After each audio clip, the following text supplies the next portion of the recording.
Gawa naman tayo ng masarap na ginataang munggo na perfect ngayong tag-ulan. At alam nyo ba na napakadali lang nitong gawin at napakasimple lang ng mga sangkap na kakailanganin natin. Kaya tara, wag na natin patagalin, gawin na natin! Una, itotostahin natin itong munggo, halu-haluin lang natin ito until maging ganito ang kulay ng munggo.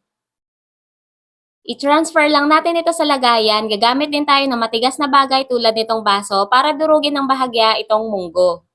Ayan, kapag na-crush nyo na ng mabuti ang munggo, okay na yan, itabi muna natin to. Kailangan din natin ng malagkit na bigas na hugasan ko na to ng mabuti. Ilagay na rin natin ang munggo na crinash natin kanina. Mag-add din tayo ng 4 cups ng water, haluin ng mabuti at saka natin ito takpan.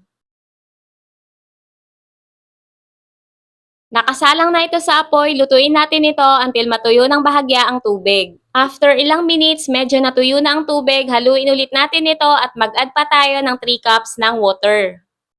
Lutuin pa natin ito until lumambot ang malagkit na bigas at munggo. Ayan, kapag malambot na ang munggo at malagkit na bigas, mag-add na tayo ng asukal. Pwede nyo itong i-adjust, depende sa gusto nyong tamis. Ilagay na rin natin ang gata at haluin natin ito ng mabuti until matunaw ang asukal. At ayan, okay na to, pwede na agad itong iserve. At eto na ang ating finished product. I-try nyo na rin to, mga kakusina.